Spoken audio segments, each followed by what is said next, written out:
안녕하십니까. 잊어버리는 안경을 찾는 걸 포기하고 새 안경을 맞췄는데 이게 누진 다초점 렌즈라 시간이 많이 걸리네요. 아마 다음 주부터는 멀쩡한 눈으로 올 것 같습니다. 마가복음 2장, 아마 우리에게 가장 익숙하고 또 가장 많이 접한 말씀이 마가복음 2장이 아닌가 싶어요. 저도 마가복음 2장 말씀을 정말 많이 나눴던 기억이 있어요.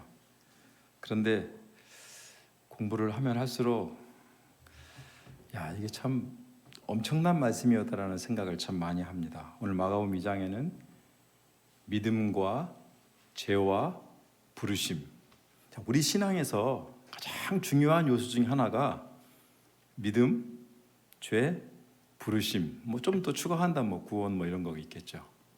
이 모든 주제가 오늘 말씀에 함축되어 있습니다. 그런데 참 이 귀한 말씀 나눌 수 있게 돼서 너무 감사합니다. 요절 17절 읽고 기도합시다. 17절 시작.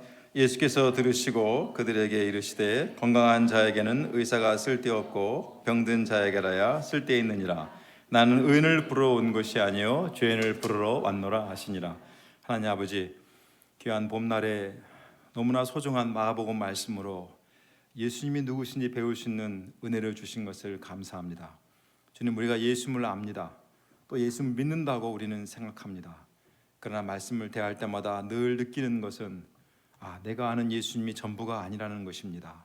종을 도와주시고 저에게 이 말씀을 통하여 우리에게 주고자 하시는 귀한 예수님의 비밀을 알게 하시고 은혜를 나눌 수 있도록 도와주십시오. 예수님의 이름으로 기도하였습니다. 아멘. 예전에 제가 한 통계를 봤는데요, 사람들이 교회에 가기 싫은 이유가 뭐냐 한 통계였어요. 근데 여러 가지 이유가 있는데 그 첫 번째가 교회에만 가면 자기가 죄인이 된다는 거예요. 괜찮은 사람인 줄 알았는데 교회만 가면 죄 얘기를 너무 많이 해서 가기 싫다, 기분 나쁘다, 이런 이야기가 첫 번째였고요. 두 번째가 헌금이었습니다. 돈 얘기하고 가기 싫다. 헌금 이야기는 정말 조심해야 되죠. 그런데 첫 번째 죄에 대한 이야기는 죄송하지만 어쩔 수 없죠.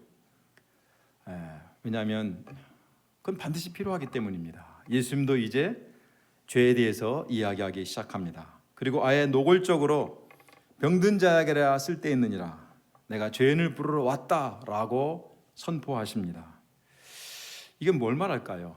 죄에 대한 이야기를 빼면 예수님이 오실 이유가 없다는 것입니다. 죄에 대한 이야기가 없다면 예수님과 우리와 아무런 관련이 있을 수 없다는 것입니다. 저도 죄에 대한 이야기를 하기보다는 그냥 듣기 좋은 메시지, 제가 좋아하는 도스토옙스키 문학 이야기를 하면서 시간을 보내고 싶습니다. 그러나 죄에 대한 것이 없으면 예수님이 없습니다. 죄에 대한 것이 없으면 복음도 없고 하나님 나라도 없고 기독교도 없고 다 없습니다. 그야말로 죄가 없는 기독교, 죄에 대한 이야기가 없는 성경, 죄에 대한 해결책이 없는 예수님, 다 빈 껍질에 불과합니다. 그러므로 죄를 이야기해야 합니다. 예수님이 하시는 이 죄에 대한 이야기를 우리는 들을 수 있어야 됩니다. 그래야만이 예수 복음도 알고 또 예수님이 주고자 하시는 제2의 출애굽이 무엇인지도 우리가 알 수 있습니다. 그래야 구원도 얻고 하나님 나라도 얻을 수 있습니다. 오늘 죄에 대한 이야기를 통해서 우리에게 오신 예수님이 누구신지, 정말 예수님이 우리에게 주고자 하는 것이 무엇인지를 새롭게 하는 시간이 되기를 기도합니다. 수요일 후에 예수님께서 다시 가버나움에 들어가셨다고 했습니다. 나병 환자 때문에 한적한 곳에 좀 피해 계셨다가 좀 잠잠해지니까 다시 이제 들어오신 것이죠. 그런데 예수님이 집에 계시다는 소문이 듣고 사람들이 몰려오기 시작했습니다. 얼마나 많이 몰려들었는지 문 앞에라도 들어설 자리가 없을 정도였습니다. 그야말로 꽉 들어찬 것이죠. 이런 가운데 예수님은 그들에게 도를 말씀하셨습니다. 이 도는 지하철에서 만나는 도를 아십니까의 도가 아니죠. 영어 성경엔 The Word of God, 하나님 말씀이라고 되어 있습니다. 그 전까지 예수님이 사람들이 모이면 병자를 고쳤지만 이제 예수님은 오직 하나님 말씀을 전하는 일에 집중하셨습니다. 왜냐하면 하나님 말씀만이 그들을 구원할 수 있다는 분명한 방향을 잡으셨기 때문입니다. 그런데 사람들이 한 중풍병자를 4사람에게 메워가지고 예수님께로 왔습니다. 중풍병, 흔히 뇌혈관의 이상으로 운동신경에 문제가 생긴 것이라고 말합니다. 작게는 이 손을 쓸 수 없는, 손가락이 굳는 정도이겠지만 좀 심하면 온몸을 제대로 쓸 수 없게 된다고 합니다. 며칠 전까지 우리 은성 목사님이 좋아하는 한강변 라이딩을 쫙 즐겼는데 중풍이 걸리면 화장실도 혼자 못 갑니다. 밥도 못 먹습니다. 얼마나 슬프겠어요. 더군다나 그 당시에 이 병은 나병과 마찬가지로 죄에 대한 하나님의 형벌로 여겼습니다. 몸도 힘든데 마음까지도 힘들게 하는 병이 중풍병이었습니다. 이런 중풍병자를 고쳐보려고 4사람이 그 누워있는 침상채 들고 낑낑거리면서 예수님께로 온 것입니다. 그런데 와보니까 사람이 많아도 너무 많은 거예요. 도저히 갈 수가 없었습니다. 이 사람들은 다 예수님을 보겠다고, 예수님의 말씀을 듣겠다고, 예수님께 도움을 받겠다고 몰려온 사람들입니다. 요즘 말로 하면 넓은 의미에서 신자라고 할 수 있죠. 이런 경우가 있죠. 내가 예수님께 가고자 하는데, 그래서 내 문제를 좀 해결받고 싶은데, 내가 인도한 사람을 꼭 예수님께 데려가고 싶은데 장애물이 있습니다. 그 장애물은 거리의 장애물이나 시간의 장애물이나 너무 바쁜 이런 외적인 장애물이 아니라 사람의 장애물입니다. 그 사람도 다른 사람이 아니라 예수를 보겠다고 온 그 사람들입니다. 그 사람들 때문에 내가 힘든 거예요. 그 사람들 때문에 내 문제를 해결받기가 어렵습니다. 나를 힘들게 하는 사람이 멀리 있는 게 아니라 신앙 공동체 안에 나와 함께 있는 사람일 수가 있는 거예요. 그래서 상처받고 아예 교회를 떠나는 사람들이 의외로 많습니다. 우리가 예수님을 통해 정말 내 문제를 해결하려면 이 사람의 장애물을 넘을 수 있어야 됩니다. 정말 예수님을 통해서 은혜를 받으려면 내 앞에 거리적거리는, 어찌 보면 나보다 먼저 와 있는 이 사람의 장애물을 넘을 수 있어야 된다는 것이지요. 어떻게 넘을 수 있을까요? 중풍병자를 데려온 이 사람들은 어떻게 했습니까? 또 이런 상황에서 우리는 어떻게 하겠습니까? 뒤에 보면 예수님께서 지붕을 뚫는 이들의 믿음을 보셨다고 했습니다. 자, 그런데 꼭 이 지붕을 뚫는 것만이 믿음이라고 할 수 있습니까? 우리 중에 누가 지붕 뚫은 사람이 있습니까? 멀쩡하잖아, 우리 집 지붕. 꼭 지붕을 뚫는 것만이 믿음일까요? 자리를 잡고 순서가 올 때까지 기도하면서 기다리는 것 믿음일 수 있죠. 그렇지 않습니까? 아니면 오늘은 하나님이 예비하신 때가 아니니 다음에 주님께서 예비하신 더 좋은 때에 우리가 오자. 그리고 돌아가는 것, 이것도 믿음이라면 믿음일 수 있습니다. 안 그래요? 그건 믿음이 아닙니까? 그것도 믿음이에요. 어찌 보면 이러한 모습이 우리가 믿음이라고 생각하고 더 많이 택하는 방식일 수 있습니다. 그래서 그 믿음 때문에 비록 지금 중풍병자가 낫지 않았지만 그냥 야 중풍아 미안하다, 오늘은 하나님의 때가 아니야, 돌아가자, 그래도 믿자, 편안하게 돌아가는 것, 그게 문제가 있습니까? 그게 마음이 평안함, 이걸 우리는 믿음을 갖고 있는 덕택이라고 많이 생각합니다. 자, 그런데 이들은 어떻게 했습니까? 4절, 물들 때문에 예수께 데려갈 수 없으므로 그 계신 곳에 지붕을 뜯어 구멍을 내고 중풍병자의 누운 상을 달아내리니. 물들 때문에 예수께 데려갈 수 없으므로 변호표를 받고 밤새 기다렸다. 아니면 하나님 뜻이 이번이 아니라고 여기고 돌아갔다. 또 많이 하는 방식들이 있죠. 이럴 경우에 나의 이 정말 힘든 형편, 내가 얼마나 이 사람 데려오려고 애를 썼는가를 이해해주지 않고 도와주지 않는 사람들, 사랑 없음을 원망했다. 아니면 하필이면 이 좁은 집에서 모임하시는 예수님을 원망했다. 자신들을 이해하고 도와주지 않는 이 제자들, 이 서비스 마인드가 없는 이 제자들을 미워했다.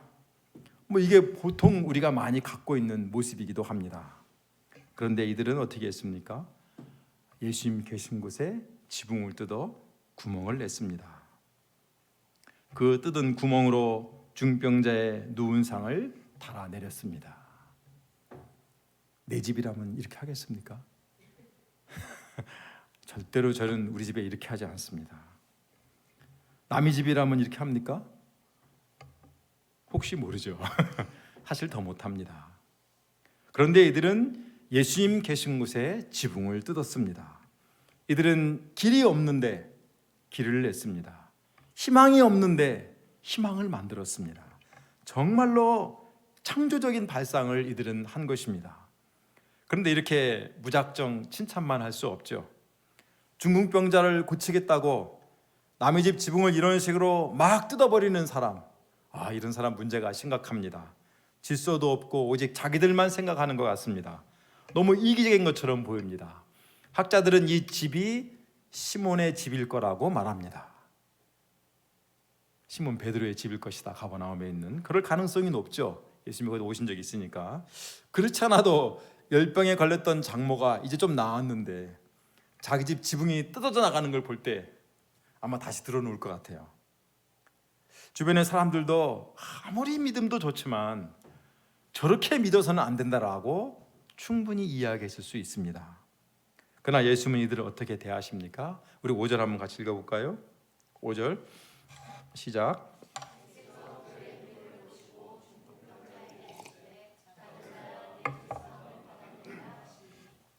예수님은 이들의 믿음을 보셨다고 했습니다. 이들이 이렇게 행동한 이유를 예수님은 믿음 때문이라고 인정하신 것입니다. 그 믿음은 예수님께 데려가기만 하면 이 중병자가 나을 것이라는 믿음이지요. 또 자신들이 설령 지붕을 뚫는 한이 있더라도 예수님께 가면 예수님은 우리를 야단치지 않고 받아주실 것이라는 사랑에 대한 믿음도 있다고 할 수 있겠죠. 그들은 이 믿음으로 지붕까지 뚫었습니다. 이 믿음으로 사람의 장벽이 있지만 발상의 전환을 통해 장애물을 뚫고 예수님께 나아갔습니다. 믿음은 이들을 행동하게 했고, 믿음은 이들로 하여금 길이 없는 가운데 길을 내게 했습니다.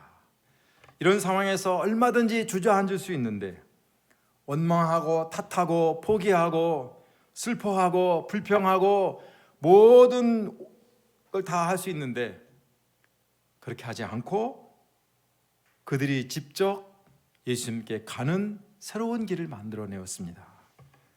한마디로 믿음은 원망과 불평과 모든 탓을 다 극복하게 하였습니다. 믿음은 2차적인 그들의 사고에서 공간을 이동하는 3차적인 사고로 디멘전이 바꾸는 차원이 다른 사고의 틀을 갖도록 그들을 이끌었습니다. 믿음이란 무엇입니까? 믿음은 이처럼 생각의 세계를 바꾸고 우리로 하여금 창조적이 되게 합니다. 길이 없으면 길을 만들어내게 하는 것, 믿음입니다. 생각의 세계를 바꾸고만 아니라 또 다른 방식으로 일하도록 하는 것, 이것만이 아니고 또 다른 길이 있다, 그 길을 찾도록 하는 것, 그게 바로 믿음입니다. 그러므로 장애물이 있을 때 얘를 어떻게 극복할 것인가 그것만 바라보고 고민할 게 아니라 믿음을 갖도록 하면 됩니다. 설령 사람 때문에 힘들지라도 원망하거나 미워할 필요가 없습니다. 우리에게 필요한 것은 예수님을 믿음으로 발상의 전환을 하는 것입니다. 예수님을 믿음으로 생각의 세계를 바꾸는 것이고, 생각의 세계를 바꾸면 길이 보입니다.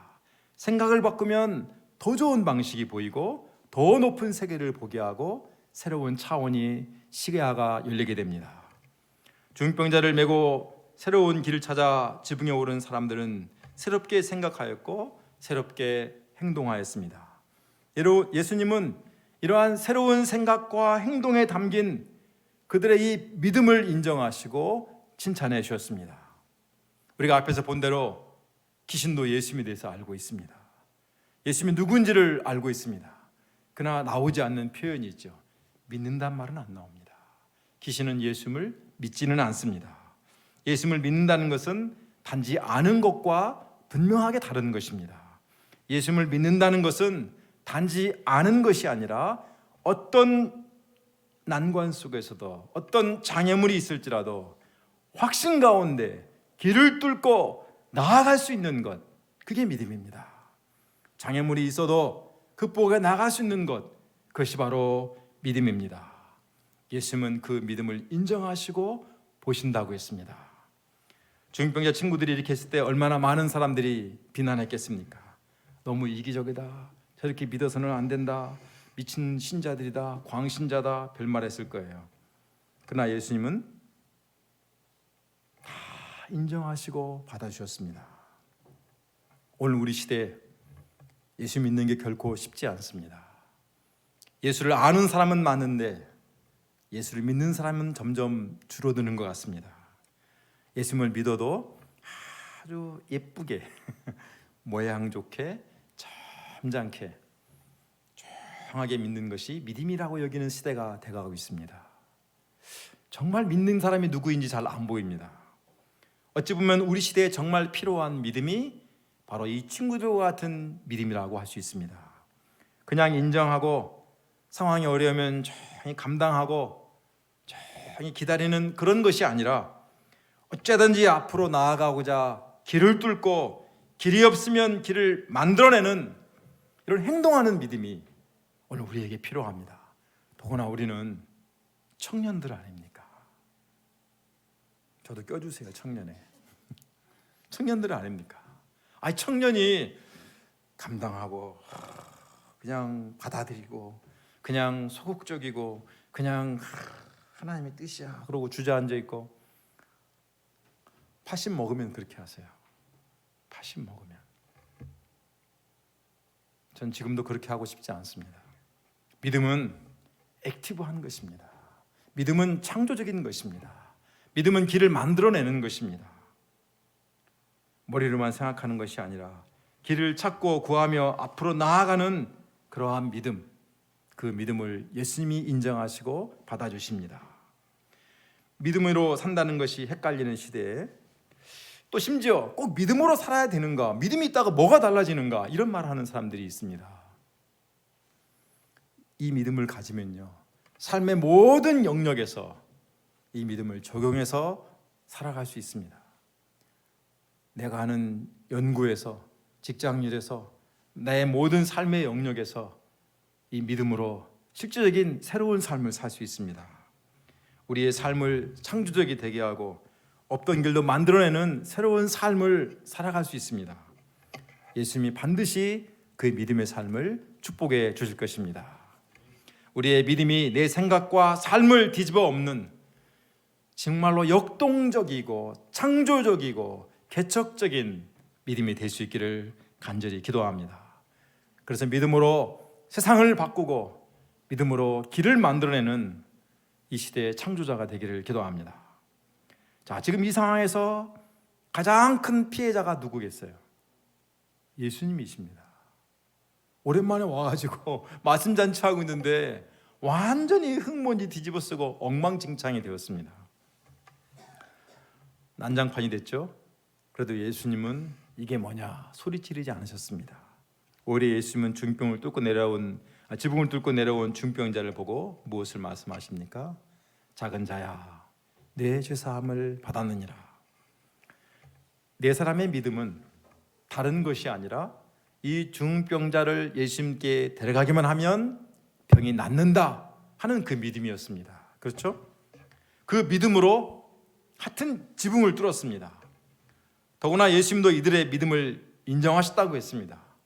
그러면 너무나 당연하게 작은 자야, 네 중병이 나았느니라 하는 것이 당연한 거 아닙니까?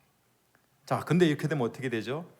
믿음으로 도전하면 병이 낫는다 하는 신앙 공식이 성립되는 것입니다. 믿음으로 도전하면 병이 낫는다. 믿음으로 도전하면 원하는 바를 이룰 수 있다. You can, I can 스피릿이 생기는 거예요. 이런 거 많이 강조하는 곳 있죠. 근데 본문에서 전혀 그런 일이 일어나지 않았습니다. 어찌 보면 좀 실망스럽게 다른 이야기가 시작됩니다. 지붕까지 뚫고 왔는데 그 사지가 굳은 중병자가 탁 나와가지고 짠짠짠짠 걸어가는 걸 보고 싶었는데 뇌치사함 받았다. 급 실망이죠. 이게 뭐야? 이게 뭔 소리야? 할 수 있죠. 왜 그렇게 했을까요? 이것은 병자를 죄인으로 간주하던 당시 유대인들의 세계관과 관련지어서 생각해 볼 필요가 있습니다. 레위기 26장에 보면 이스라엘이 망한 이유는 죄 때문이라고 했습니다. 물론 레위기 때는 이스라엘이 안 망했죠. 앞으로 이스라엘이 망한다면 그것은 죄 때문이다라고 레위기는 선포하고 있습니다. 실제로 이스라엘은 그 죄 때문에 망하죠. 이스라엘이 회복하는 길은 죄가 사함을 받아야 되는 것이죠. 그러므로 죄 사함이라 하는 것은 이스라엘의 새 이스라엘 회복을 위해서 가장 중요한 전제 조건이었습니다. 당연히 새 출애굽을 해오신 예수님의 사역에서 가장 중요한 것은 그 무엇보다 죄 사함이었습니다. 우리 인생의 회복도 그 무엇보다 중요한 것은 바로 죄 사함이었습니다. 믿음의 축복은 병을 낫는 것이 아니라 바로 죄 사함을 받는 것입니다. 병은 누구에게나 빨리 해결되기를 바라는 가장 시급한 문제입니다. 아파봐요. 병 낫는 게 제일 간절해요. 더구나 그 병이 중풍병이에요. 더 간절하겠죠. 그 우스갯소리로 하는 말이 있습니다. 믿음과 소망과 사랑 중에 제일은 무엇이라? 건강이라. 믿음과 소망과 사랑 중에 제일은 건강이라.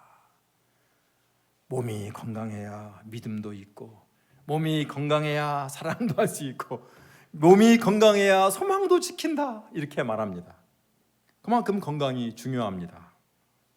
더군다나 중풍병이면 얼마나 간절하겠습니까? 그 병이 낫게 하고자 지붕까지 뚫었어요. 엄청난 희생을 하고 수고를 했어요. 더구나 예수님도 그 믿음을 인정해 주셨어요. 그럴지라도 예수님은 죄사함을 선포하십니다. 우리가 해결되기를 바라는 것과 예수님이 해결해 주시는 것이 같지 않은 거예요. 다른 것입니다. 우리는 병이 낫기를 바라고 조건이 바뀌기를 바랍니다. 여기에 믿음이라는 기가 막힌 도구를 동원해서 쓰기 원합니다. 그러면 우리는 신앙이 있는 자, 믿음이 좋은 자, 하나님이 쓰시는 자, 복을 받은 자라고 생각합니다. 이런 경우에 믿음은 내 삶을 바꾸는 동력이요 능력입니다. 그러나 예수님은 죄송하지만 우리에게 내 삶을 바꾸는 동력으로서만이 아니라 죄사함을 주고자 하십니다. 나의 죄의 문제를 예수님은 해결해 주기를 원하십니다. 여기에 우리의 갈등이 있습니다. 내가 바라는 것과 예수님이 주고자 하는 것이 다르기 때문에 우리는 힘들어합니다. 나는 중풍병이 낫고 싶은데 예수님은 죄사함을 주십니다. 죄사함은 나중에 천국 갈 때 주시고 지금 병부터 낫게 해달라고 하고 싶은데 예수님은 죄사함을 주십니다. 우선 당장 내 현실 문제 해결해 주길 바라는데 예수님은 죄사함을 주십니다. 내가 천국 가는 믿음을 가질 테니까 일단 이거 해결해 주세요. 이게 우리의 마음인데 예수님은 죄사함을 주십니다. 이래서 우리는 힘들어합니다. 이래서 예수 믿기 힘들다고 말합니다. 근데 왜 그렇게 하실까요? 죄의 문제가 해결되지 않으면 아무리 조건이 바뀌고 갖다 들이부어도 병이 나아도 다 소용이 없기 때문입니다. 제 문제가 해결되지 않으면 구원도 없고 멸망입니다. 제 문제가 해결되지 않으면 아무리 건강할지라도 아무리 좋은 조건을 갖춘다 할지라도 죄만 지을 뿐입니다. 그래서 제 문제 해결이 우선입니다. 죄가 해결되지 않으면 내가 바라는 것을 다 이룬다 할지라도 죄송하지만 그 끝은 멸망입니다. 그러므로 예수님은 중풍병자에게 죄사함을 선포하셨습니다. 이것은 예수님께서 중풍병자의 죄를 용서해 주시겠다는 것입니다. 중풍병자의 죄 문제를 해결해 주시고 그에게 구원의 은혜를 베풀어 주시고 비록 중풍병으로 산다 할지라도 너는 하나님의 백성이다 라고 선포하신 것입니다. 병이 있으면 어떻습니까? 저도 병이 있습니다. 병이 있으면 어떻습니까? 그래도 총 가는 게 낫잖아요. 병이 있으면 어떻습니까? 불편하면 어떻습니까? 부족하면 어떻습니까? 죄사함을 받는 것이 더 낫지 않습니까? 이게 복음입니다. 세상을 다 잃을지라도 죄 문제를 해결하면 된다, 죄사함을 받으면 된다라는 확신, 그것이 바로 예수님이 전하고 싶은 복음입니다.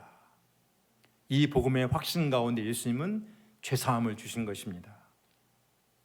예수님이 능력이 없어서 중병자를 안 고칩니까? 능력이 있으십니다. 다 그전에 다 했잖아요. 나병 환자도 고쳤잖아요. 안 하십니다. 왜? 못이 중한디 이걸 아시기 때문입니다. 죄사함을 주시는 거죠. 이걸 본 서기관들이 화가 났습니다. 그들이 볼 때 죄사함은 오직 하나님만 할 수 있는 것이죠. 더군다나 그냥 내 죄를 사하노라 이렇게 선포해서는 안 돼요. 어떻게 했어요? 제사를 통해서만이 죄사함이 약속되었습니다. 양을 잡아 피를 뿌리고 소를 잡아 피를 뿌리고 제사를 통해서만이 죄사함이 약속되었습니다. 그런데 지금 예수님이 내 죄를 사해놓으라 이렇게 해버리니까 이건 도저히 받아들일 수 없는 거죠. 그래서 예수님이 그들에게 묻습니다. 중병자에게 뇌 죄사함을 받았느니라 하는 말과 일어나 내 상을 가지고 걸어가라 하는 말 중에서 어느 것이 쉽겠느냐? 예수님은 다 쉽죠. 우리는 다 어렵습니다. 특히 더 어려운 것은 당장 눈에 보이는 증거를 제시해야 하는 일어나 걸어가라 하는 것이죠. 이것은 하나님만이 할 수 있는 일입니다. 그래서 예수님은 말씀하십니다. 인자가 땅에서 죄를 사하는 권세가 있는 줄을 너희로 알게 하려 하노라. 그리고 중병자에게 말씀하였습니다. 일어나 내 잘 들고 집으로 가라. 그러자 중병자가 곧 상을 가지고 모든 사람 앞에 나갔습니다. 중병이 나은 것입니다. 자, 그런데 이 이야기의 포인트는 중병자가 중병이 나았다 이게 아니에요. 이게 아니에요. 뭐가 포인트예요? 예수님이 죄사함의 권세자이시다 라는 게 포인트입니다. 예수님이 죄사함의 권세자라는 걸 보여주기 위해서 중병을 낫게 하신 거예요. 이 사람을 낫게 하신 예수님이 죄를 사하는 권세가 있는 그분이라는 것을 우리에게 알려주고 믿게 하기 위해서 보여주신 것입니다. 중병자는 죄송한 얘기지만 샘플입니다. 우리가 뭘 믿어야 돼요? 예수 믿으면 중병이 낫는다 이걸 믿어야 되겠습니까? 나을 수도 있고 안 나을 수도 있어요. 나으면 감사하고 안 나와도 감사합니다. 중요한 것은 예수님이 죄를 사하는 권세가 있는 확실한 분이시다. 능력이 있네. 그 말이 맞네 라고 믿으라는 것입니다. 왜냐하면 죄사함이 예수님 사역에 있어서 가장 중요한 핵심이기 때문입니다. 결국 예수님께서 우리에게 주고자 하시는 것은 병이 낫는 것이 아니라 바로 죄사함을 주는 것입니다. 죄를 흔히 영혼의 질병이라고 말합니다. 그것도 아주 심각한 고질병입니다. 며칠 전에 한 심각한 사건 재판이 있는 걸 뉴스로 봤습니다.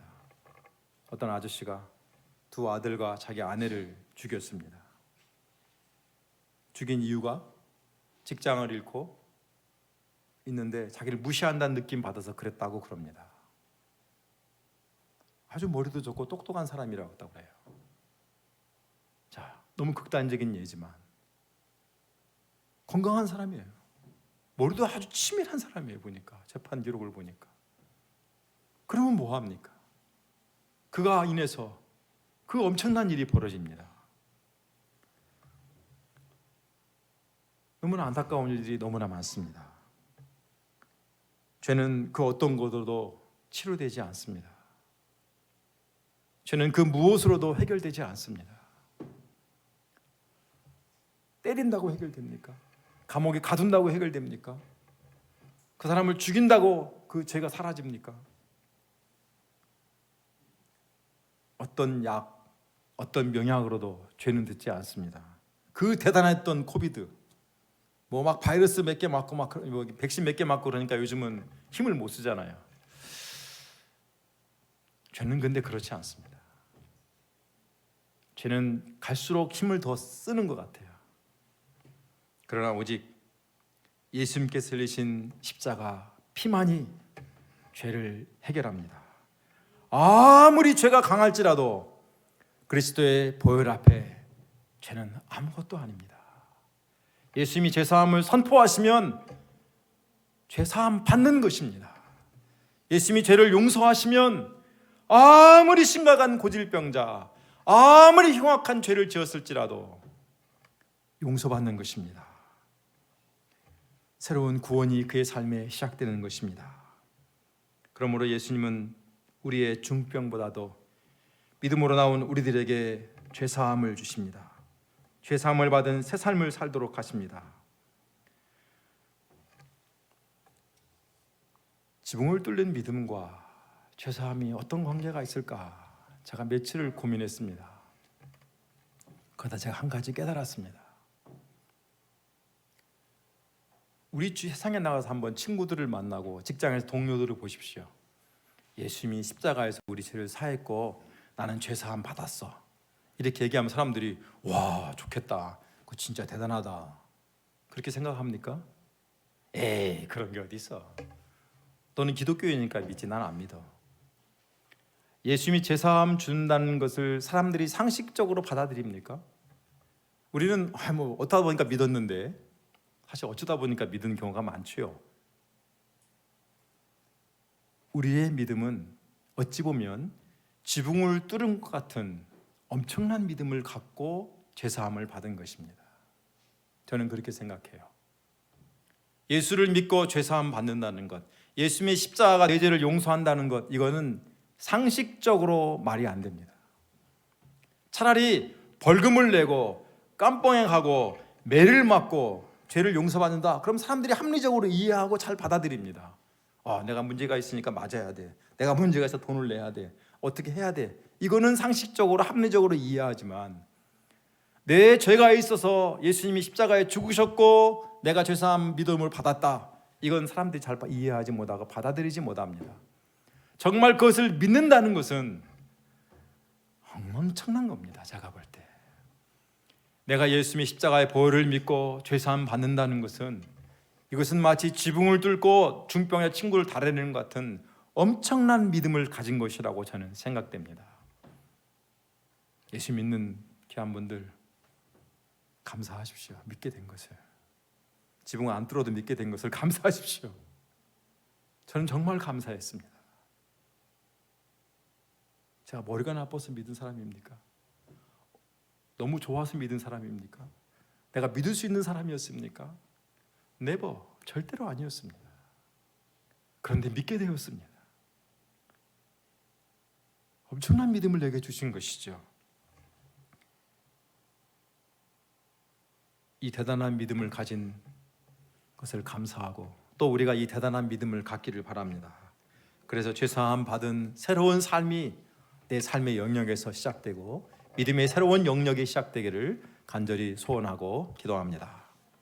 자, 오늘의 두 번째 주인공은 레위입니다. 레위라는 이름은 이스라엘 12지파 중에 성전을 섬긴 일을 맡았던 구별된 지파의 이름이죠. 레위 지파. 그러니까 지파의 이름을 이제 딱 레위라고 쓴 거예요. 알파의 아들 레위라겠죠. 그런데 오늘의 레위는 성전이 아니라 세관에 앉아 있습니다. 그는 세리였습니다. 저는 지금도 세무 공무원을 만나고 싶지 않습니다. 더군다나 세무수소문 날라오면 떱니다. 그러나 당시 세리는 지금의 세무 공무원과는 좀 차원이 다릅니다. 당시 세리는 유대에서 세금을 걷어서 로마에 바쳐서 로마가 유대 지배를 돕는 일종의 협력자였습니다. 중간 관리자였어요. 그런데 뭐 그 정도로 끝나지 않았죠. 더 많은 세금을 걷어서 자기 주머니에 채웠습니다. 레위는 연합함이라는 좋은 뜻을 갖고 있습니다. 하나님과 연합하여 하나님을 섬기도록 지은 이름이 레위입니다. 그런데 오늘의 레위는 돈과 연합하여 세리가 되었습니다. 이렇게 철저히 자기 이익만을 따라가는 그 세리, 누가 좋아하겠어요? 내가 세리라도 세리가 싫습니다. 이런 세리는 안식일에 회당에 갈 수 없습니다. 누구도 그와 함께하지 않습니다. 세리는 공공의 적이요 죄인의 대명사입니다. 복음서에 항상 죄인들, 세리와 창기, 죄인의 대표입니다. 그런데 예수님께서 지나가시다가 알페의 아들 레위가 세관에 앉아 있는 것을 보셨습니다. 사람들은 그를 쳐다도 안 보거나 아니면 보더라도 착 째려보고 나쁜 새끼 그러고 지나갔을 것 같아요. 그러나 예수님은 그를 보시고 그에게 말씀했습니다. 나를 따르라. Follow me. 예수님은 하나님의 나라의 복음을 전하신 후에 바닷가에서 고기를 잡고 있던 시몬과 안드레에게 나를 따라오너라 하고 부르셨습니다. 또 야고보와 요한도 부르셨습니다. 이런 예수님의 부르심은 곧 예수님과 함께 새로운 출애굽을 이루고자 하는 것이라고 했습니다. 예수님과 함께 구원의 새 일을 함께 하자는 것입니다. 그래서 죄인들을 구원하고 의롭게 하는 거룩한 하나님의 백성을 세우자는 것입니다.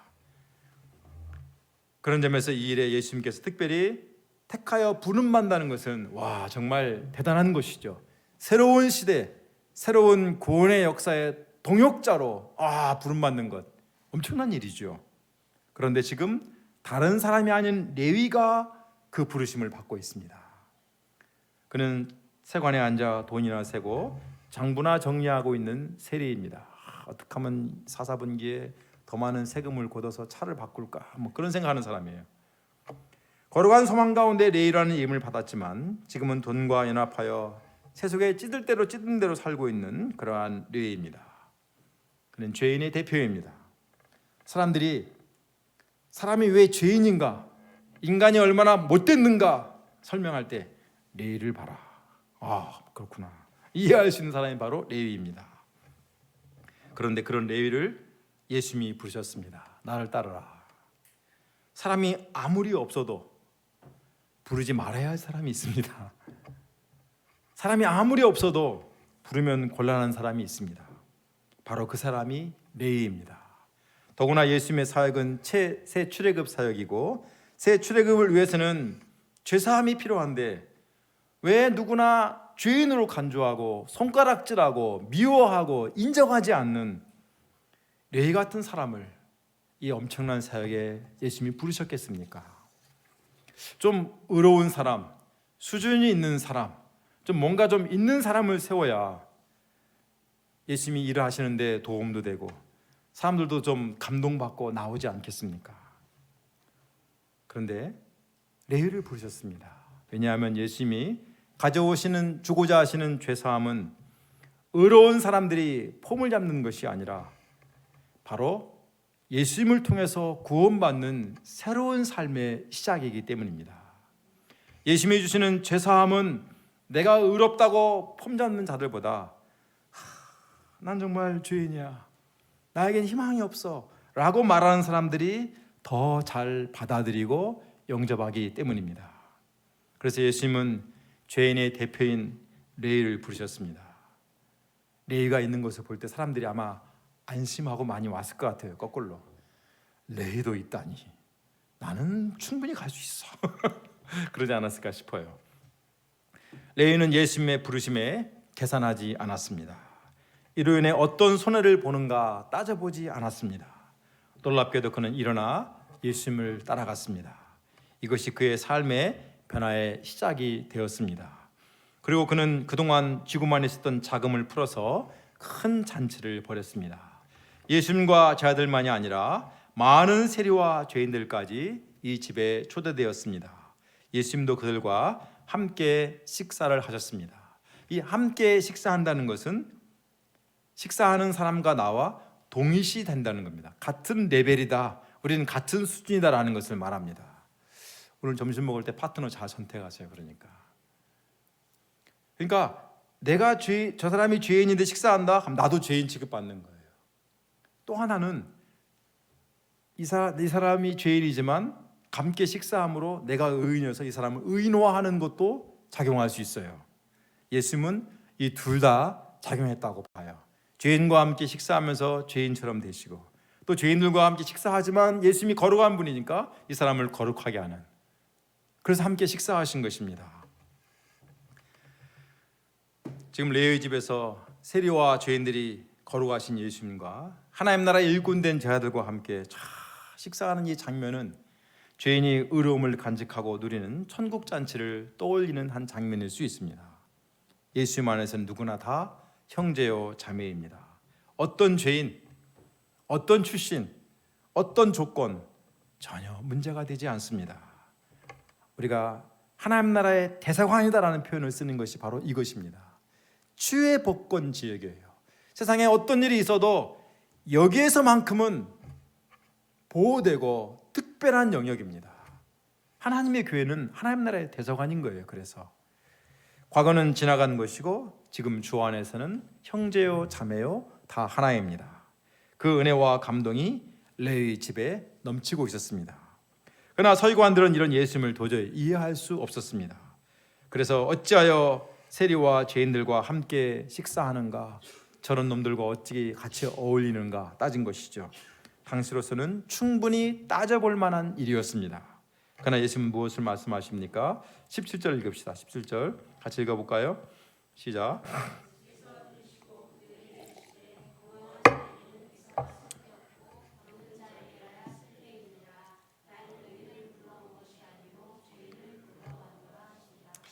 저는 이 말씀을 박진영 선사님이 싫어할 것 같아요. 왜냐하면 저분은 병든 자를 주로 치료하는 분이 아니라 건강한 자를 불러가지고 건강검진 해주고 건강을 잘 유지하는 비결을 가르쳐주는 분이기 때문에 건강한 자에게는 의사가 쓸데없다는 말이 아니라 박진영 선사님은 건강한 자에게는 의사가 더 쓸데있다, 이렇게 아마 딱 고쳐서 붙여놓을 것 같아요. 지난주 금요일 날 박진영 선생님 저를 불렀어요. 대상포진 뭐라 하지? 면역주사라고 하나요? 그 주사를 맞아야 된다. 또 오라고 하는데 안 갈 수가 없죠. 난 대상포진이 뭔지도 모르고 그래서 맞았는데 아주 몸살 되게 알았습니다. 그래서 주사 맞고 나서 박신영 선생님 막 미워했어요. 이를 아픈 주사를 나한테 놔주다니. 이 말씀은 굉장히 유명한 말씀이죠. 건강한 자에게는 의사가 쓸데없고 병든 자에게라야 쓸데있느니라. 나는 의인을 부르러 오는 것이 아니요 죄인을 부르러 왔노라. 예수님은 이 비유를 통해서 어떻게 죄인들과 함께 식사할 수 있는가, 어떻게 저런 놈들과 함께 어울리는가 하는 그 서기관들의 잘못된 생각을 교정해 주시는 거예요. 자, 의사가 병자를 만나면 의사가 병드는 게 아니라 병자가 낫게 되죠. 이처럼 예수님께서 죄인을 만나면 죄에 오염되는 게 아니라 죄인이 죄사함을 받습니다. 이게 굉장히 중요한데, 바리새인과 서기관들이 죄인들과 어울리지 않는 이유는 죄가 오염될 거라고 생각하는 거예요. 한자에 까마귀 노는 곳에 백로야 가지 마라, 근묵자옥 이런 것처럼 죄인들과 함께 어울리면 죄가 묻기 때문에 안 간다는 거예요. 근데 예수님은 의사가 병자를 만났을 때 병이 옮기는 게 아니라 건강하게 하는 것처럼 죄인을 만나서 죄가 옮기는 게 아니라 죄인을 죄사함 받게 한다는 의미로 말씀하시는 것입니다. 예수님은 당시에 죄인 취급받는 사람을 불러서 죄사함을 경험하게 하시고 이스라엘의 회복에 참여하도록 하시는 것입니다. 바리새인들은 소극적으로 죄가 오염되지 않도록 죄의 전파를 막는 일에 포인트를 뒀지만 그래 함께 식사도 안 합니다. 그러나 예수님은 적극적으로 하나님 나라의 능력 속에서 죄사함을 전파하시기 위해서 그들과 함께 하셨습니다. 오히려 그들을 구원하고 치료하고 새롭게 하고 구원하는 그 일을 하셨습니다. 특히 예수님은 나는 의인을 부르러 온 것이 아니요 죄인을 부르러 왔노라 하셨습니다. 이 말씀을 오해하면 예수님은 의인하고는 상관하지 않는다, 의인은 예외다 이렇게 생각할 수 있는데 그 말이 아닙니다. 성경에서 A가 아니라 B다라는 말은 A는 제외시킨다는 말이 아니고 A보다는 B라는 강조적 표현입니다. 그러니까 나는 의인을 부르러 온 것이 아니요 죄인을 부르러 왔다라는 말은 의인보다는 죄인을 부르고자 한다 이런 의미예요. 의인은 열애가 아닙니다. 여기 의인이라고 하시는 분들도 슬퍼하지 마세요. 의인들도 부르는데 죄인에게도 관심이 있다는 것입니다. 그러니까 의인들도 예수님의 사역에 배제되지는 않지만 예수님의 사역의 초점은 죄인들이라는 것입니다. 죄인을 불러 교제하며 그들의 죄를 사하고 이스라엘이 회복을 경험하게 하고 하나님 나라의 사역에 참여시키는 것, 이것이 바로 예수님이 오신 분명한 목적이요 이유라는 것이죠. 그러므로 예수님은 그 시대 죄인의 대표인 레위를 부르셨습니다. 그와 함께 하시며 그로 하여금 하나님 나라를 맛보게 하셨습니다. 죄인을 보러 오신 예수님은 바로 오늘 우리를 부르러 오신 분이십니다. 우리는 때로 나의 모습에 실망합니다. 좀 더 강하고 좀 더 능력 있고 좀 더 믿음도 있고 좀 더 성숙한 모습으로 살고 싶지만 사실 어제나 오늘이나 별로 달라진 모습이 아닐 때가 많습니다. 유명한 철학자 쇼펜하우어는 사람은 결코 변하지 않는다. 그러니 변하려고 애쓰지 말고 뭐 이런 이야기를 쭉 했더라고요. 정말 그런 것 같아요. 쇼펜하우어도 아마 자기를 보고 굉장히 실망을 많이 했던 것 같습니다. 그러나 예수님은 사람이 변한다고 보십니까? 안 변한다고 보십니까? 예수님은 죄사함을 주십니다. 죄사함을 받으면 사람이 달라집니다. MBTI인가요? 그 기질도 바뀔 수 있어요. 제가 볼 때 MBTI를 언젠가 한번 사랑인가 누가 나한테 MBTI가 뭐냐고 물어본 제가 뭐 모르죠. 들이 이거예요. 생각을 먼저 하세요. 뭐라고 물었죠? 행동을 먼저 하세요. 어떤 때는 생각하고 어떤 때는 행동하는데 그러지 말고 확실히 하나를 정하세요.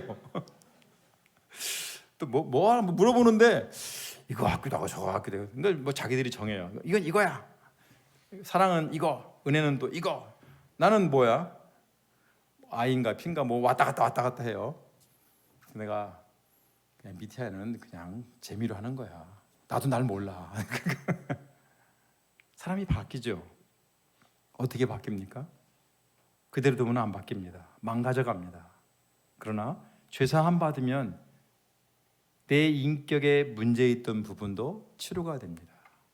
죄사함을 받으면 내 삶이 긍정 에너지와 하나님의 소망으로 달라지기 시작합니다. 무엇보다 예수님은 내가 병들었기 때문에, 내가 죄인이기 때문에, 내가 부족하기 때문에, 내 스스로 변화될 수 없기 때문에 오히려 예수님은 나를 불러주십니다. 그냥 두면 안 되겠다. 나를 따라오너라. 그냥 두면 안 되겠다. 넌 죄사함 받아야 되겠다. 이게 예수님의 마음입니다. 예수님은 죄사함을 주시며 우리를 새롭게 하십니다.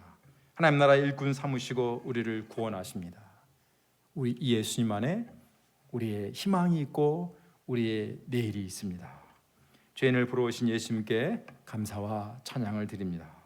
우리가 자신의 모습에 실망하는 자들이 아니라 예수님께 믿음으로 나아가는 자들이 될 수 있기를 기도합니다. 예수님께 나아갈 때 어떤 장애물이 있을지라도 나아가면 예수님이 넘치는 축복을 주실 것을 믿습니다. 그래서 예수님의 부르심에 응답하고 구원받는 새 삶이 되기를 간절히 소원하고 기도합니다. 기도하겠습니다. 하나님 아버지, 오늘 우리에게 믿음으로 나아온 자들에게 죄사함을 주시는 예수님을 배우게 하셔서 감사합니다. 새 레위까지도 부르시는 예수님을 인해서 감사합니다.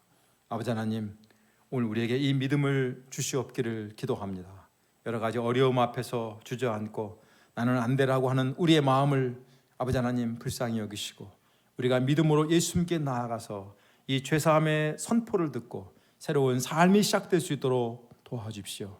가장 이기적이고 그 시대의 죄인의 대표인 레위까지 부르신 예수님 안에서 우리가 소망을 가지고 건강한 삶, 아름다운 삶을 회복할 수 있는 저희가 될 수 있도록 도와주시옵기를 기도합니다. 예수님의 이름으로 기도하였습니다. 아멘.